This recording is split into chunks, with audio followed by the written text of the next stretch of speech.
बैठ के बोली नमस्ते प्रणाम महादेव। अरे माने खड़ा हो जाते तो नहीं मरे। नेहा सिंह पगली वैसे तो कह दे रहा हूं पगली बता दीजिएगा। ऐसे कहूंगा को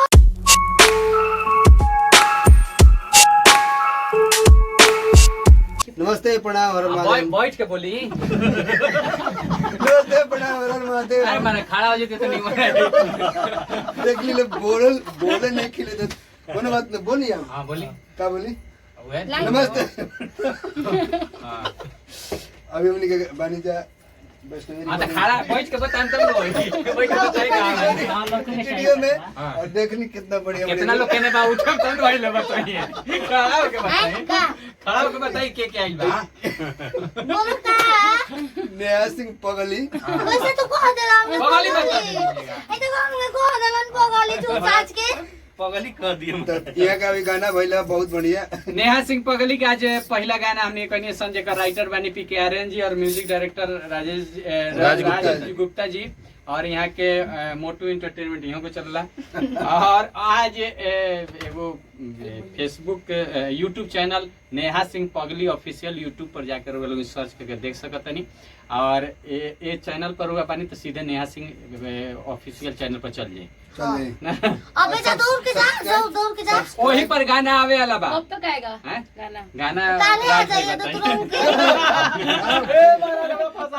ये बताएंगे बताइए वीडियो कब प्रूफ गाना में आएगा? कब गाना आएगा बताइए। चैनल के हैंडल भैया करता रहे ना मास्टर नाम दीजिएगा ना जी मास्टर कब दीजिएगा? मास्टर कब दीजिएगा मास्टर कब दीजिएगा? मास्टर स्कूल में मिल जाए हम दे दो हाँ और गाना जबरदस्त है गाना गाइए गाना गाइए हैं कौन गाना है हाँ, गाइए? गाना गा दीजिए हाँ पीरितिया औरी कितना सताई क्या बात है बैठ के सुनिए पीरितिया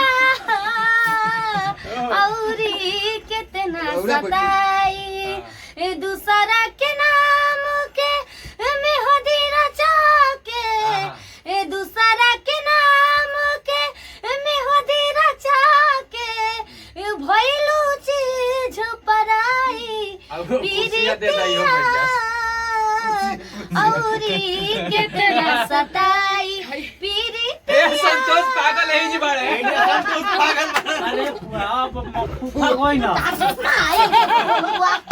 काने लाइक करो कोई ना फोन कर देला फूफा कोई ना नदी में कूद ना नदी में कूद गई हाँ जान देता ना पैसा जाए दो कागज अरे सुना आसमान भइल गइल हमर चार हंसतानी रोवतानी नहीं के यार दिल के भइल नुकसान रोवे मन अरे तो सूट हुआ हमारे नाम संतोष पागल तू ही आवे बेटा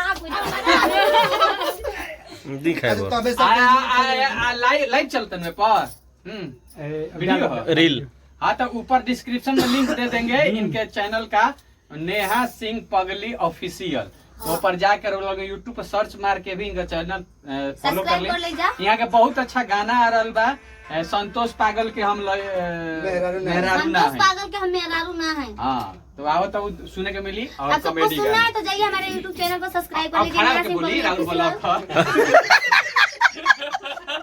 अपना से बोली वो अपना अंदाज में बोली कि चैनल के सब्सक्राइब करें बोली अंदाज में नेहा सिंह बोलती है पगली। कॉमेडी नेहा सिंह पगली हमारे चैनल